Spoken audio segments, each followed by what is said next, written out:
Halo, selamat malam. Bersama saya Ihan Martoyo dari jurusan Teknik Elektro UPH. Saya malam ini bersama Pendeta Jason Budi Prasetya, Pendeta Yohanes Halim, dan Pendeta Yohanes Budi, sahabat-sahabat saya. Kita malam ini kembali akan ngobrol soal homiletik, bagaimana ilmu berkhotbah. Tetapi kita mau memikirkan juga kondisi khususnya pandemi yang sedang kita alami.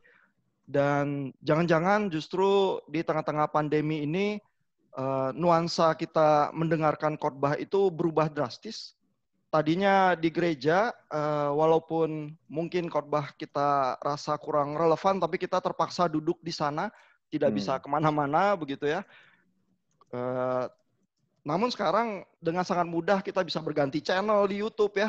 Kalau nggak tahan duduk dengar khotbah 3 atau 4 menit, kita bisa langsung ganti cari khotbah yang lain dan seterusnya ya. Lantas ada kemungkinan sangat besar bahwa memang gereja itu tersingkap dan terbukti tidak relevan ya di tengah-tengah pandemi ini. Sehingga mungkin tantangannya jadi lebih berat ya buat para hamba Tuhan atau pendeta itu berkhotbah dan mengadres, menjangkau pergumulan para pendengarnya ya. Jadi bagaimana kita harus berkhotbah di tengah pandemi? Saya berikan kesempatan dulu untuk Pendeta Yohanes Budi. Silakan Pak. Iya, jadi satu hal yang saya sangat khawatir ya, berkhotbah di masa seperti ini adalah pada akhirnya kita itu menjadi seperti teman-temannya Ayub itu ya, yang khotbahnya kan cukup panjang itu, dari bagian tengah di bagian puisi kitab Ayub itu kan panjang-panjang begitu. Tetapi dari khotbah yang panjang itu katanya Ayub itu penghibur-penghibur sialan kamu semua itu. Jadi saya agak khawatir ketika kita terlalu banyak berbicara di tengah-tengah situasi seperti ini gitu. Yang kita bicarakan itu ya sesuatu yang ya mungkin buat pendengarnya itu ya ngomong apa sih kamu ini gitu. Kemudian yang kedua, kalau kita lihat di kitab Ayub itu kan juga narator itu menceritakan bagaimana Tuhan itu juga mengatakan kepada teman-temannya Ayub itu, kamu itu tidak berkata benar tentang aku gitu. Dan Ayub kan juga menantang, sudikah kamu itu berbohong demi nama Allah gitu. Dan apakah khotbah-khotbah kita itu merupakan satu dusta yang kita atasnamakan Allah, dan kita itu mencoba untuk membuat berbagai pembelaan tentang teodisi dan sebagainya, tetapi apakah khotbah-khotbah kita itu dikenan Tuhan dan juga menyentuh pendengar kita, itu merupakan satu tantangan yang memang tidak mudah sih ya. Jadi saya lebih gampang melihat tantangannya, dan mungkin Pak Yohanes Halim dan Pak Jason yang memberi jawaban mungkin dalam hal seperti ini. Bagaimana kita mesti berkhotbah gitu ya. Iya, jadi membaca kitab Ayub biasanya kita lihat pasal pertama sama pasal terakhir begitu ya, yang di tengah-tengahnya itu puluhan pasal kita skip gitu ya, karena itu terlalu mengganggu kita dan makin banyak kita dengar isinya itu-itu aja dan isinya itu-itu aja terus ternyata dusta begitu ya. Jadi jangan-jangan kita tuh masuk ke dalam jebakan yang sama ya, makin banyak bicara makin sulit ya pendengarnya ya di zaman-zaman seperti ini. Gimana Pak Jason? Apakah ada solusi atau memang sama begitu kondisi kita? Iya, saya juga merasa bahwa begitu pandemi semua gereja online ya. Tiba-tiba banjir khotbah nih di mana-mana, banjir seminar, banjir khotbah, respon pendeta satu direspon oleh pendeta yang lainnya, dan itu banyak sekali. Saya sih jadi inget ini aja ya, rasanya di masa pandemi ini kita semua mau mencoba memberikan solusi kah, harapan kah, padahal Tuhannya aja sepertinya diem aja nih. Kitanya yang ngomong terus nggak berhenti-berhenti. Jadi, dan kalau lihat survei-survei dari Barna Research, kemudian yang bilangan, kayak yang Indonesia bilangan research, kan memang sejak Paskah tuh audiens semua online dari semua gereja-gereja drop sampai berapa puluh persen tuh ya. Katanya hanya 30 sekian persen yang masih ngikutin secara online jemaat-jemaat gereja itu. Mungkin kalau saya sih mencoba memperpendek dan kemudian semua bukan cuma khotbah ya, jadi semua informasi yang nggak penting itu kan biasanya ada informasi tentang akun gereja nih, persembahan supaya orang kasih persembahan, belum lagi sapaan ini dan itu. Sementara ada orang yang nonton pakai gadget itu kan bayar kuota tuh, mereka nggak tahan itu dengerin begitu-begitu. Jadi kita coba persingkat, tapi juga saya sendiri lagi plan, kita mau liburkan ibadah online ini selama mungkin 2 atau 3 minggu. Buat saya merasa itu tadi ya, kalau saya ini hamba Tuhan, sementara Tuhannya ini buat saya aja belum ngomong kok, gitu. Sepertinya belum ngomong gitu, memberikan solusi kepada saya aja apa gitu, dalam menghadapi situasi pandemi ini. Kok saya terus ngomong, yang dia sepertinya belum berbicara kepada saya lewat teks-teks Alkitab. Jadi saya lagi plan secara pribadi ya untuk gereja yang saya pimpin, kita mau coba off dulu nih, selama 2-3 minggu. Iya, jadi rupanya kita menghadapi pandemi, kita merasa Tuhan tuh memang nggak berbicara ya, atau paling sedikit tidak berbicara seperti yang kita bayangkan begitu ya. Lalu lantas kalau kita berusaha menyampaikan message itu message dari siapa ya? Kalau Tuhan aja nggak berbicara ya. Jadi gimana pendapat Pak Yohanes Halim? Ya, saya pikir saya mau membedakan dulu nih. Cuma kalau kita nggak hati-hati, kita jadi terjebak pada apakah selama ini Tuhan berbicara sama kita. Apakah yang Tuhan bicarakan sama kita itu selama ini ada? Saya tidak mau masuk ke sana sih. Cuma we must be careful with that point gitu. Nah, buat saya setuju bahwa kita jangan jadi memang kita mengatakan yang kasus Ayub itu khotbah-khotbah itu dusta, tapi sebetulnya dusta dalam arti bukan mereka niat berbohong juga. Semua tiga-tiga itu bicara benar sebetulnya, kebenaran, cuma waktunya nggak tepat aja gitu, atau application-nya nggak tepat, atau mengambil generalisasi gitu kan, bahwa segala sesuatu adalah ada retribution gitu ya. Mungkin kita mungkin lebih tepat mereka tidak relevan lah kepada kasus Ayub. Ya, kebetulan kita tahu dari pasal 1 itu bukan kasusnya gitu, bukan kasus yang mereka pikirkan. Nah, menurut saya kalau berangkat dari kitab Ayub, memang kitab Ayub itu kan tidak menjawab pertanyaan Ayub, tidak menjawab pertanyaan teman-temannya, dan juga mungkin tidak menjawab pertanyaan kita ya, kenapa kasus itu ada ya. Tapi menurut saya satu hal yang penting dalam kitab Ayub itu bahwa Tuhan memperhatikan nih, Tuhan tahu apa yang terjadi, Tuhan memperhatikan pembicaraan itu bahkan, sehingga dia juga bisa komen kepada pembicaraan itu. Menurut saya kitab Ayub tidak memberi kita jawaban mengapa, tapi kitab Ayub mempertahankan satu konsep Immanuel Principle ya, bahwa Tuhan tetap ada dan melihat. Mungkin itu topik yang bisa kita bicarakan kepada jemaat.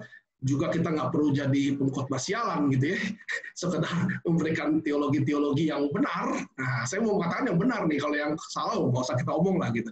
Tapi kita juga perlu menekankan kepada mereka. Saya tahu, saya juga nggak tahu apa yang terjadi, dan kita harus jujur kepada jemaat bahwa I don't know. Tapi satu hal yang saya tahu bahwa Tuhan nggak stop memperhatikan kita gitu. Tuhan nggak ini. Nah, bagaimana itu terjadi dengan jemaat ya? Mungkin kita perlu berdoa untuk mereka juga.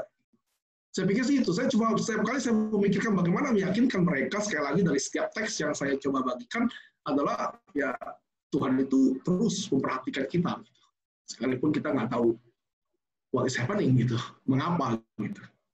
Itu sih. Iya, jadi mungkin nggak ya bahwa problem kita adalah kita tuh pingin terdengar yakin. Kita pingin terdengar ada solusi ya. Kita ingin terdengar berotoritas ya.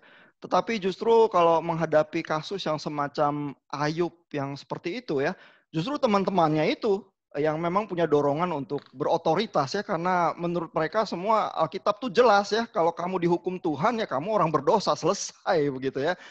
Dan itu otoritatif ya, karena dari Alkitab juga begitu ya. Nah, tetapi tampaknya Ayub berusaha mendorong kita untuk melihat ada hal-hal di mana kediaman itu sakral ya, di mana terlalu banyak kata-kata itu justru menyulitkan ya, di mana kalau kita mengakui kita tidak tahu apa yang kita bicarakan, jangan-jangan di situ jalan keluarnya begitu ya. Nah, apakah kalau pembacaan Ayub seperti itu bisa ada cara ya berkhotbah yang produktif ya kalau di tengah pandemi ya? Pak Yohanes Budi, gimana Pak? Ya, jadi mungkin kita mesti ambil contoh lain gitu. Kalau berbicara tentang Ayub, maka sebagai pengkhotbah mungkin yang paling baik adalah diam saja gitu. Tapi kan masalahnya kita nggak bisa diam aja ya. Kita di depan mimbar kemudian diam saja, atau kita ikut menangis tapi terus setelah itu kita amin begitu kan juga nggak bisa begitu. Jadi kita juga perlu berkhotbah, dan juga bagaimanapun kita kan dipanggil untuk memberi makan domba-domba kita ya. Jadi domba-domba kita itu membutuhkan firman Tuhan begitu. Kalau di akhir Injil Yohanes itu kan Tuhan Yesus bertanya, dan itu yang menjadi tugas kita gitu. Apakah engkau mengasihi aku? Gembalakanlah domba-dombaku, beri makan gitu kan domba-dombaku itu. Jadi itu jadi bagian dan tanggung jawab kita. Jadi memberi makan makanan rohani itu kan menjadi tanggung jawab kita. Nah, masalahnya kan jemaat kita itu nggak ngerti apa-apa kalau kita di atas mimbar kemudian diam, tidak berbicara, dan kemudian kita itu menangis di situ, tidak berbicara, lalu amin, lalu apa pesan Tuhan itu, apa makanan rohani yang kita dapat pada hari ini gitu. Tetapi di satu sisi kalau kita ngomong itu banyak kali omongan kita kadang-kadang terkesan seperti penghibur-penghibur sialan tadi itu ya, yang terkadang itu ya seperti tadi kita seakan-akan tidak mendengarkan suara Tuhan, terus kita suruh ngomong aja begitu. Walaupun mendengar suara Tuhan itu ketika kita membaca Alkitab kan kita juga sudah mendengar suara Tuhan. Tetapi bagaimana merelevansikan firman Tuhan itu di dalam konteks sekarang itu kan memang merupakan sesuatu pergumulan tersendiri. Jadi kita bisa misalnya kalau kembali ke kitab Ayub, ya berarti kan kita memberikan tekanan tentang seperti yang Pak Yohanes Halim tadi katakan begitu, bahwa Tuhan itu tidak menjawab Ayub begitu, tetapi jawaban Tuhan atas tidak menjawab Ayub itu mengapa begitu, tapi dan Tuhan memberikan jawaban, coba itu lihat Behemoth, coba itu lihat Lewiatan begitu ya, semuanya itu ada di dalam genggaman tanganku gitu. Jadi sekalipun kamu nggak tahu mengapa, tapi kamu tahu siapa yang ada di balik ini gitu. Nah, mungkin tema-tema khotbah kita itu ya bisa diambil kalau saya. Jadi larinya itu ke kitab hikmat seperti Ayub, dan juga kemudian mengajak jemaat itu masuk ke dalam kitab pengkhotbah ya, yang memperhadapkan hidup ini dengan satu kebingungan yang luar biasa dengan berbagai-bagai pertanyaan yang tidak terjawab, dan kemudian di tengah-tengah situasi seperti itu memaparkan bahwa di dalam dunia yang kacau balau seperti ini ada tangan Tuhan yang masuk ke dalam realitas di bawah matahari ini begitu, dan memberikan kasih karunia, dan kita masih bisa menikmati kasih karunia itu gitu ya.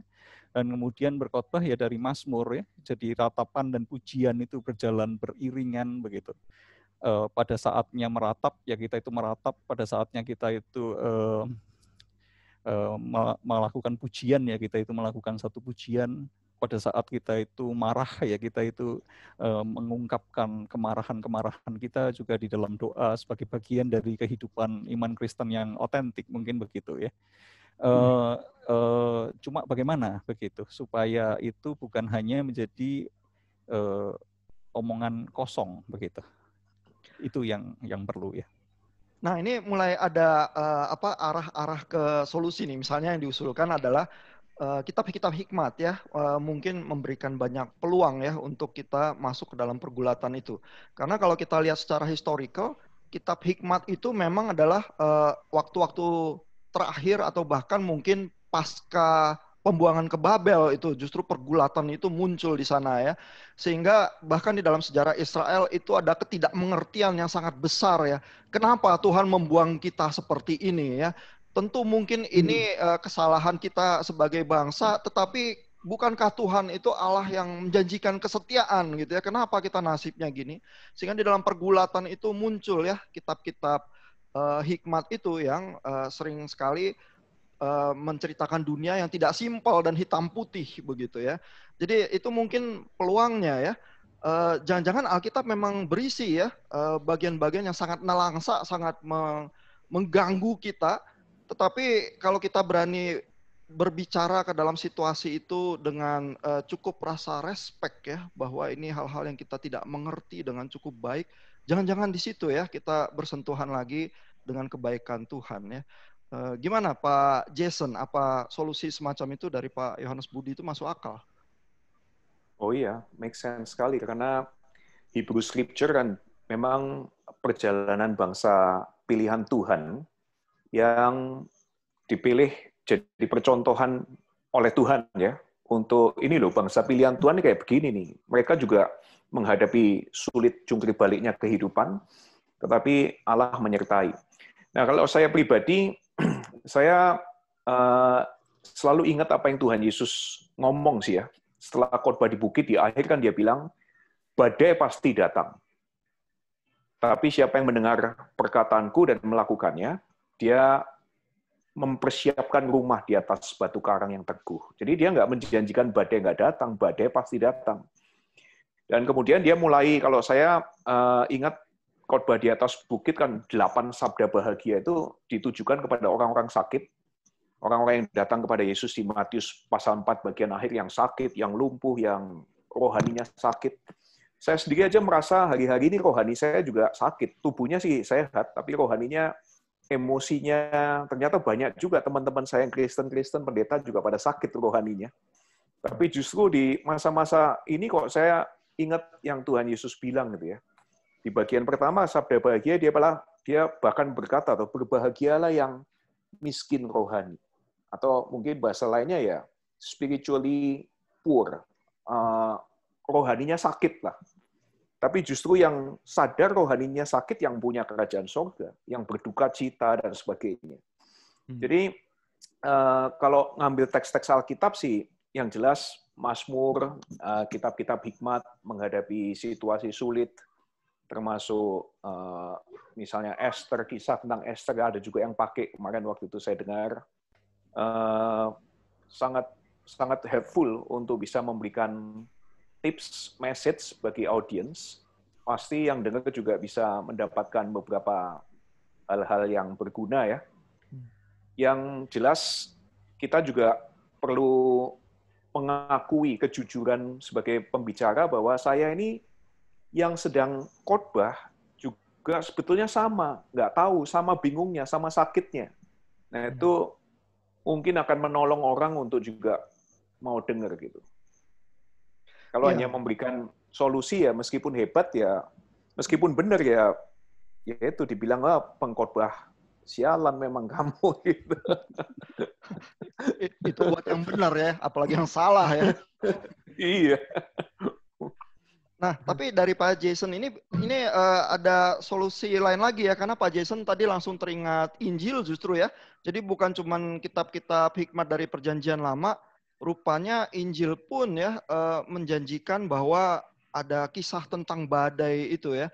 Jadi kalau kita lihat historically juga, Injil-Injil itu kan ditulis mungkin yang paling awal Markus, itu diduga orang mungkin diestimasi tahun 60-70 sesudah Masehi begitu ya. Nah, jadi setelah beberapa puluh tahun gereja mula-mula itu bergulat dengan kematian dan kebangkitan Kristus, rupanya hidup itu tidak jadi lantas lebih mudah ya. Rupanya penjajahan Romawi itu juga keras dan lain sebagainya, dan tahun 70 sesudah Masehi Bait Allah itu diruntuhkan gitu ya. Sehingga kisah-kisah Injil juga menawarkan ya bagaimana bergulat dengan kesulitan-kesulitan itu. Ya, karena yang Yesus janjikan juga adalah nanti di hari terakhir ada kesengsaraan, ada kesulitan, ada penindasan, ada kematian begitu ya. Sehingga sebenarnya kitab-kitab Perjanjian Baru jangan-jangan muncul juga dalam konteks penderitaan. Dan kalau kita bisa menangkap hal itu dan menolong kita menjadi lebih jujur ya, bahwa di tengah kesengsaraan ini kita pun nggak punya jawaban dan kita pun bergumul bersama Jangan-jangan otoritas firman Tuhan itu terletak di situ justru. Di keberanian kita untuk menjadi jujur ya, mengatakan hal-hal itu ya. Nah, apa betul begitu Pak Yohanes Halim? Ya, saya pikir salah satu poin khotbah ya, saya pikir juga menolong jemaat kita juga untuk memahami kehidupan ini melalui perspektif firman Tuhan ya. Dan bagaimana kita menggumuli firman Tuhan itu juga menjadi hal yang penting. Maksudnya gini, jangan juga kita kejebak akhirnya karena kita diarahkan, kita sepakat bahwa gimana kata-katanya, berusaha berbohong untuk jujur gitu. Berbohong Jadi pura-pura jujur. Nah ini saya khawatir juga kita kejebak ke sana. Jadi kalau memang itu adalah suatu pergumulan yang otentik dari si hamba Tuhan dan dia melihat itu adalah firman Tuhan yang dia renungkan itu otentik dan itu memang itu dia, saya pikir itu akan menjadi sangat powerful. Tapi kita juga nggak usah berbohong untuk jujur gitu ya. Seakan-akan saya ini seperti ini gitu. Jadi ya saya pikir apa yang menjadi pergumulan kita dan waktu kita membaca itu akan menjadi sesuatu yang, karena orang melihat kita itu, saya bicara dengan orang yang merutin khotbah di satu komunitas ya, kan mereka melihat kita, mereka melihat hidup kita gitu. Kalau kita cuma pindah-pindah khotbah ya mungkin orang tidak melihat hidup kita, mereka hanya dengar suara kita. Jadi saya pikir keautentikan itu yang harus kita jaga gitu, sehingga itu akan menolong. Dan mengenai kitab hikmat dan kitab dan Injil, saya pikir itu memang sebaiknya setiap kali kita mengkhotbahkan hikmat juga kita akan coba melihat bagaimana penggenapan hikmat itu di dalam Kristus ya, supaya nggak melayang menjadi hikmat yang mungkin common sense, yang mungkin dari aliran agama atau dari kepercayaan lain juga mungkin memiliki common sense yang sama gitu kan dengan kita, sehingga menjadi tidak ada keunikan di dalam pemberitaan firman ya. Iya, jadi dari Pak Yohanes Halim yang didorong adalah kita tuh kalau mau berkhotbah kita bergulat beneran ya, dan dengan firman, dan di dalam pergulatan itu apapun kalau kita merasa susah kita bisa pembacaan kitabnya ke arah sana, tetapi kalau tidak merasa susah tidak perlu dipaksakan ya, berbohong untuk jadi jujur begitu ya. Dan di dalam kemurnian pergulatan kita itulah kita mempertaruhkan firman Tuhan itu bagaimana kita bisa gemakan ya dengan yang terbaik di tengah jemaat kita begitu ya. Nah, jangan-jangan kalau pembicaraan kita udah sejauh ini ya, jangan-jangan kita bisa menjawab ya sebenarnya purpose kalau kita di mimbar dan kita sedang berkhotbah itu apa sih yang sebenarnya kita sedang berusaha lakukan ya. Pak Yohanes Budi gimana Pak? Ya, sederhananya itu ya memberi makan ya. Jadi seperti tadi itu domba-domba Tuhan itu perlu diberi makan, dan kita itu yang dipanggil untuk menjadi gembala, termasuk di dalam hal ini pengkhotbah adalah memberi makan umat Allah itu ya. Jadi manusia itu hidup kan bukan oleh roti saja, tapi oleh setiap perkataan yang keluar dari mulut Allah. Jadi yang perlu makanan itu kan bukan hanya mulut jasmani kita, tetapi juga mulut rohani kita itu perlu makanan gitu. Jadi di dalam hal itu gitu sebetulnya itu memberi makan domba-domba itu, domba-domba Tuhan yang dipercayakan kepada kita. Mungkin singkatnya kalau buat saya, kenapa kita berkhotbah? Ya itu, bukan yang lain gitu. Ya kira-kira itu ya mungkin. Tapi kalau memberi makan, jangan-jangan kita jadi punya kesan kita ini harus gemuk dulu ya, berkelimpahan makanan sehingga bisa memberikan makan. Tapi di tengah pandemi ini kita rada kurus ya, susah tidur. Terus gimana kita di dalam kondisi semacam itu terus memberi makan, memberi assurance begitu ya? Apa yang bisa kita tawarkan gitu? Pak Jason, apa ada usulan? Yes, bagi saya memberi makan dengan cara ini ya, dengan cara memimpin kali ya. Soalnya kan orang ini termasuk kita kan bingung, nggak tahu harus ngapain, jalan mana yang harus diambil gitu. Dan ini saatnya sebagai hamba Tuhan, pendeta itu bukan cuma jadi pendeta yang berkhotbah, tetapi ambil tanggung jawab untuk memimpin domba-dombanya Tuhan ini melewati situasi nggak jelas ini. Mungkin dalam soal kepemimpinan sih ada beberapa hal yang bagi saya itu perlu dikerjakan sebagai pengkhotbah, yaitu dengan misalnya acknowledge the problem, bahwa ini problem. Ini bukan konspirasi teori, banyak yang bilang konspirasi lah, kemudian ikut-ikut ngomong anti vaksin, anti masker, bahwa ini memang problem yang orang nggak tahu, kemudian dan juga menyadari ada banyak sekali mungkin sisi yang harus dilihat di masa pandemi ini, dan juga kita sendiri sebagai pengkhotbah yang memimpin jemaat Tuhan itu perlu punya keputusan gitu ya. Jadi misalnya apakah kita membuka gereja fisik gitu atau menutup gereja pada saat itu. Jadi kita nggak bisa cuma sekedar orang percaya ya harus punya iman, pokoknya kita berkumpul karena teologi kita mengajarin kita untuk fellowship dan sebagainya. Itu kalau kita acknowledge the problem, kita juga acknowledge sisi-sisi yang lain, maka kita sendiri perlu menunjukkan bahwa kita punya keputusan.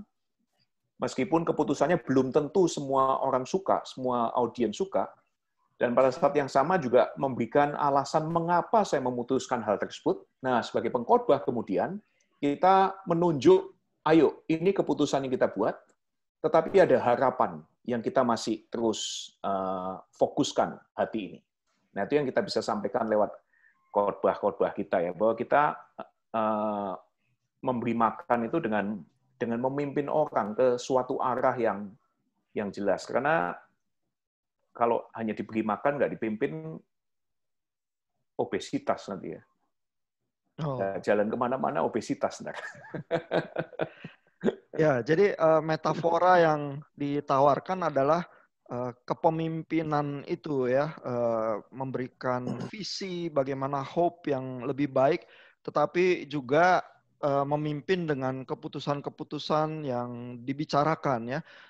Sembari juga mengakui kalau ada masalah-masalah tertentu ya, karena nggak mungkin kita nggak bicarakan terus anggap semua orang mengabaikan itu aja terus berbicara seolah tidak terjadi apa-apa ya. Jadi kepemimpinan itu ya yang menjadi tugas pengkhotbah ya. Pak Yohanes Halim apa punya bayangan yang lain Pak? Purpose-nya berkhotbah terutama di tengah pandemi ini seperti apa ya? Ya tentunya kita harus bicarakan juga forumnya. Kalau dalam pemikiran saya nih, kalau khotbah di hari Minggu yang online ini, kan sekarang kemampuan orang untuk mendengar khotbah juga tidak selama kalau in person ya. Rata-rata mungkin kita harus coba usahakan di bawah 1 jam, walaupun ada gereja-gereja yang masih bertahan dengan jam-jaman. Kami mencoba membuat khotbah yang singkat, tetapi bermakna gitu. Mungkin 25 menit, 30 menit maksimum, dengan total ibadah kurang dari itu. Nah, dengan batasan waktu yang sedikit itu, tentunya kita harus mengutamakan mana yang paling penting, atau yang lebih penting, walaupun ini juga debatable, mungkin buat sebagian orang. Tadi yang Pak Yohanes Budi katakan, kita harus kasih makan, saya pikir itu penting sekali gitu. Dan kalau dalam waktu yang sangat singkat, kalau saya lagi piknik dengan anak-anak saya yang nggak punya waktu untuk makan, ya saya kasih makanan yang paling basic dulu lah supaya mereka bertahan gitu kan ya, mungkin roti atau karbo gitu. Saya kan nggak sempat cari yang lain gitu. Nah mungkin menurut saya kalau makanan tadi dari Pak Yohanes Budi bahwa itu harus dikasih makan itu hal yang penting, maka roti itu kan roti hidup ya. Jadi menurut saya pemberitaan tentang Kristus tetap menjadi yang paling utama di dalam khotbah hari Minggu, karena waktu yang sangat terbatas, dia harus makan, dan makanan yang paling basic yang dia butuhkan adalah is about Christ. Nah, di luar itu, kalau saya memiliki kesempatan yang lain, silakan. Tentunya kita masih ada prayer meeting, atau Bible study, atau apa, mungkin kita juga bisa memberitakan yang lain-lain lah, yang untuk sementara topping-toppingnya nggak ada, tapi ya the basic bread-nya ada, gitu. Memberitakan tentang Kristus. Ya, jadi bayangannya tetap sama ya, bahwa tugas gembala atau pengkhotbah itu memberikan makan. Saya lihat-lihat kalau di YouTube ya ada pendeta yang mulai untuk gerejanya bikin porsi 5 menitan di YouTube tuh ya, terutama munculnya pagi-pagi. Jadi mungkin diharapkan berfungsi sebagai semacam pendamping untuk saat teduh atau apa begitu ya. Jadi message 5 menitan itu kan sulit ya sebenarnya ya. Sulit. Tapi dia melakukan itu dan saya waktu lihat, wah ini 5 menit. Coba aja saya dengar dulu ya sebelum mulai ngetik paper lagi atau apa gitu. Jadi 5 menit itu justru menggoda untuk kita coba dengar gitu ya. Dan usulannya Pak Yohanes Halim adalah, ya kalau memang cuma punya waktu singkat, berarti makanan utamanya, makanan pokoknya yang disajikan ya. Kalau ada waktu lebih untuk Bible study atau apa, kita bisa merambah ke tempat yang lain begitu ya. Nah, saya rasa untuk round yang ini cukup dulu. Terima kasih untuk sumbangan pemikirannya. Kita ketemu di round yang berikutnya.